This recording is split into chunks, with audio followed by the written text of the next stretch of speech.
안녕하십니까. 건강부동산TV입니다. 이번 시간에는 4월, 5월에 걸쳐서 정부에서 발표한 내용 몇 가지에 대해서 한번 살펴보려고 합니다. 코로나19로 지금 경제 상황이 제대로 돌아가질 않고 있고, 앞으로 지금 이게 언제까지 연장이 될지 아무도 확신할 수 없는 상황이고, 그리고 우리나라뿐만 아니라 이제 세계적인 그 상황이기 때문에 나름대로 이제 여러 가지 이제 변수들이 있는데, 정부에서 이번에 이제 발표한 내용들을 한번 살펴보면서 그 내용들을 한번 알아보고 대비하는 그런 시간을 한번 갖겠습니다. 일단 정부 발표가 조금 심상치가 않아요. 먼저 문 대통령이 경제가 지금 전시 상황이다. 위기 국가체계 갖춰야 된다. 이게 이제 4월 28일 날 보도가 됐죠.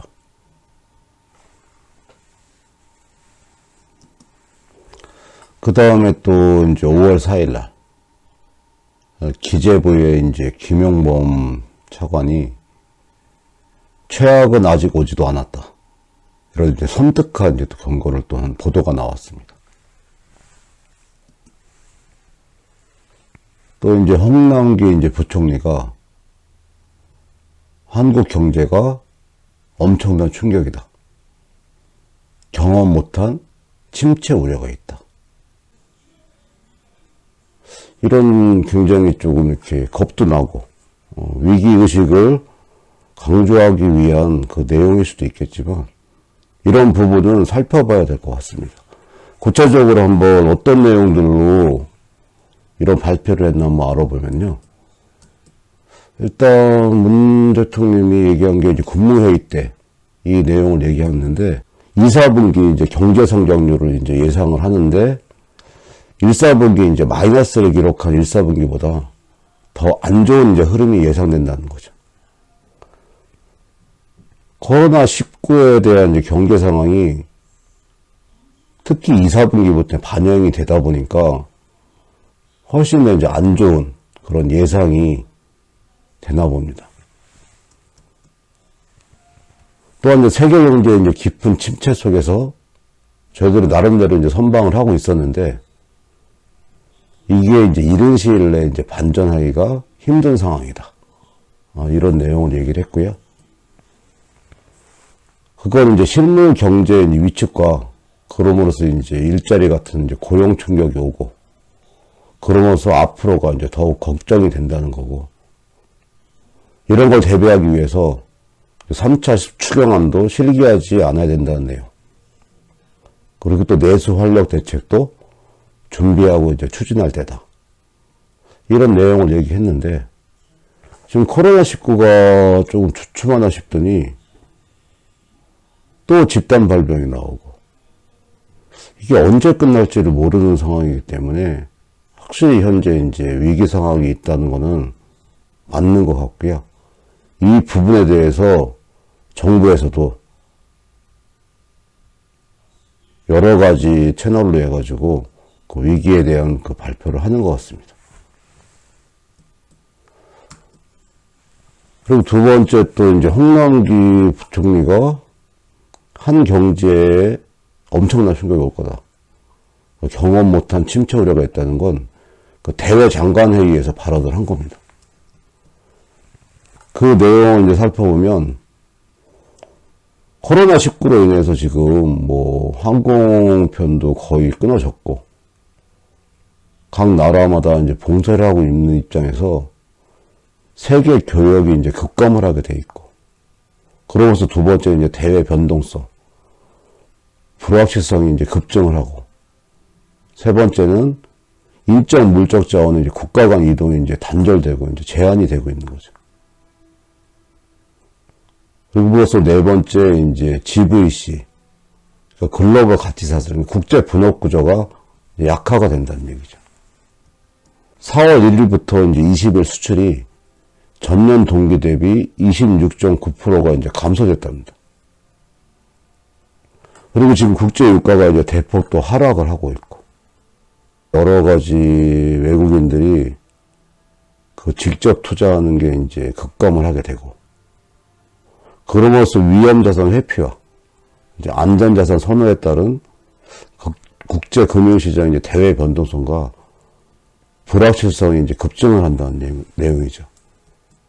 이렇게 되면 이제 세계 교역이 급감하니까 우리나라에 이제 수출을 해야 되는데, 수출 중심의 이제 우리 경제가 지금까지 겪어보지 못한 엄청난 이제 충격을 받을 수가 있다는 내용이죠. 그러면서 우리 경제와 민생도 전례 없이 이제 어려운 시기가 될 수 있다.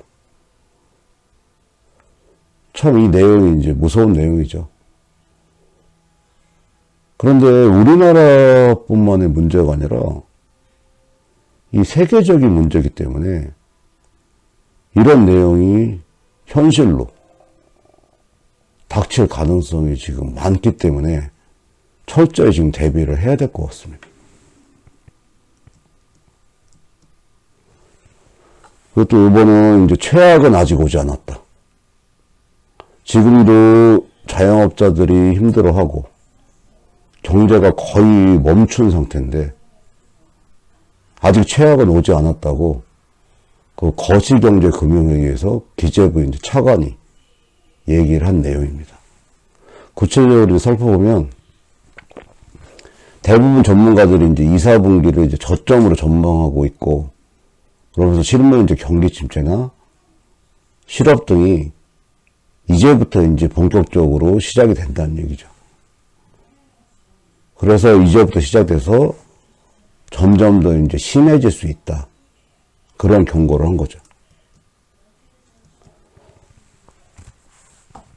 이제 산유국들이 이제 성장 전망치가 이제 대폭 하향 조정이 됐고, 경상수지나 이제 재정수지 악화가 이제 예상이 되고, 또 저유가로 인한 리스크들도 있죠. 코로나로 인해서 전반적으로 제조업이든 전 세계적으로 수요가 이제 감소하게 돼 있고, 또 저유 공간이 이제 부족한 그런 우려도 있습니다. 그래서 얼마 전에는 생소한 유가가 이제 마이너스라는 그런 상황이 발생을 한 거죠. 생산은 되는데 수요가 감소가 되고 보관할 공간이 이제 없어지다 보니까 가격 자체가 이제 마이너스로 일시적으로 떨어진 그런 상황도 이제 발생을 했었습니다. 이제 유가 충격과 또 이제 신흥국들의 리스크가 지금 상당하다고 합니다. 그리고 이제 해외 진출한 기업을 이제 자국으로 이제 돌아오도록 유도하는 글로벌 이제 리쇼어링, 이런 정책들이 세계적으로 이제 고착화가 되는 그런 현상도 나타나고요. 그러니까 이런 부분이 이제 산유국 경제 불안과 금융시장에서 오일머니들이 이제 회수가 된다는 거죠. 그렇게 되면 이제 세계 경제가 이제 교란이 되고 그런 요인으로 작용할 수 있다는 그런 부분에 대해서 이제 심각하다. 그런 부분을 이제 경고를 한 거죠.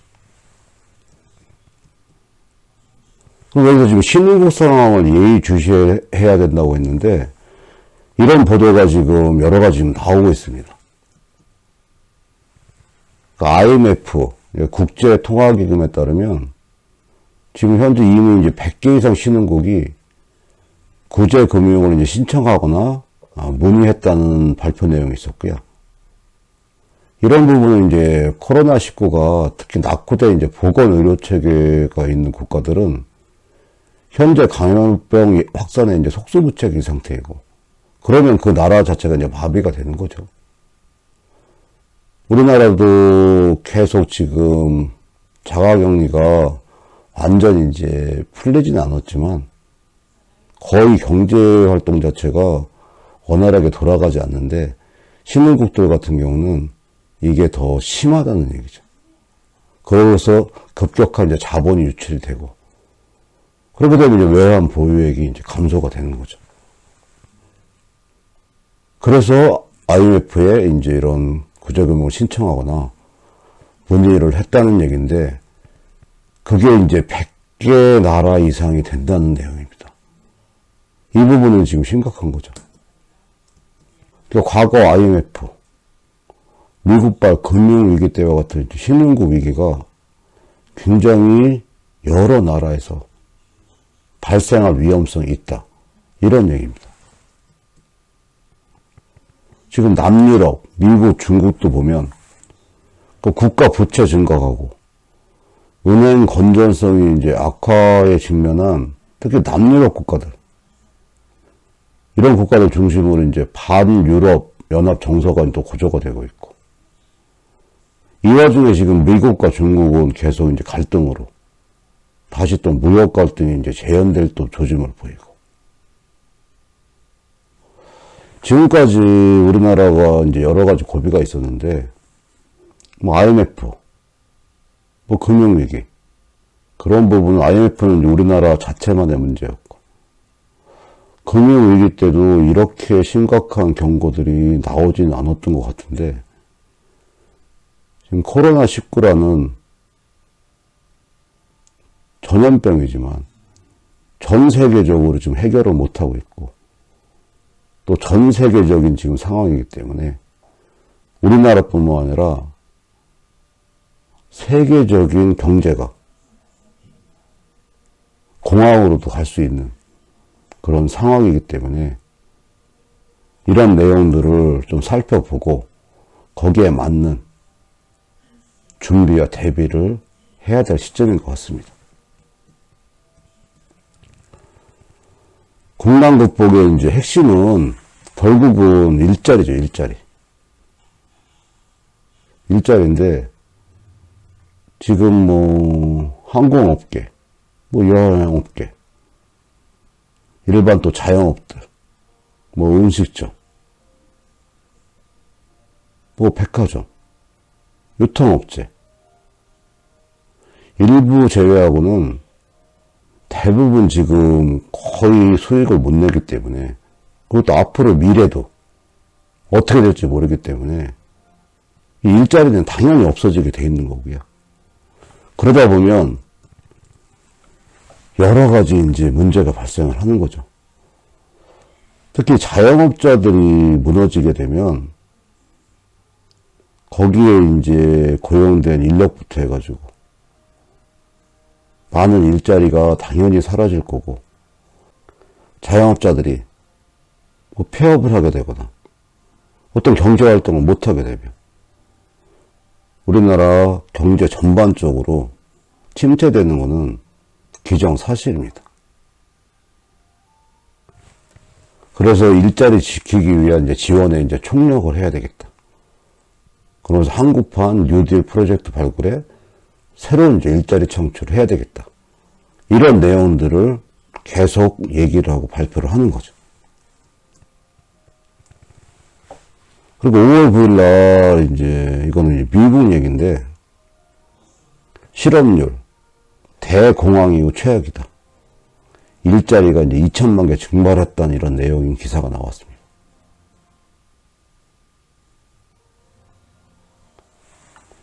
결국은 일자리가 없어지고 사람들이 경제활동을 못하고 그러면 이 경제는 돌아갈 수가 없습니다.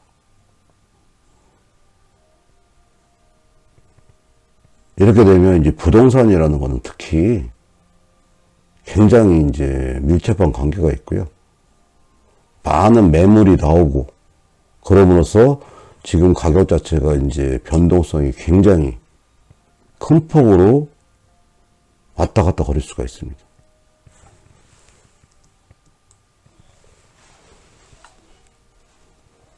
모든 게 이제 위기론이라는 게 항상 있었어요. 긍정론도 있고. 그러니까 대표적인 게 이제 2018년도 말에 2019년도 부동산에 대한 이제 전망을 할 때 전문가들이 이제 여러 명 얘기를 했었는데, 전망을 대부분이 좀 부정적으로 얘기를 했었어요. 근데 일부 한 두세 분은 2019년도에 아파트 가격이 더 오를 거다. 부동산 가격이 더 오를 거다. 그렇게 일부가 이제 주장을 했죠. 그런데 2019년도 끝나고 나서 결과를 보니까 아파트 가격이 상당히 올랐었어요. 그러다 보니까 이제 오를 거라고 예상했던 전문가들은 소위 뜬 거죠. 부정적인 이제 전망을 했던 전문가들은 할 말이 없어졌던 거고. 올해 이제 2020년이 들어오면서 이 부동산에 대한 전망도 좀 마찬가지였습니다. 일부는 떨어질 수 있다는 얘기도 나왔고, 일부는 더 또 올릴 거다. 그런 얘기도 나왔는데, 항상 이게 위기론, 지금 이런 이제 기사들 나온 거, 이런 발표 내용들 보면, 위기라는 건 확실한데, 그 위기론은 이제 신봉만 하면은 안 되죠, 물론. 그렇지만, 이 위기에 대비해야만 부자가 된다. 이거는 진실입니다.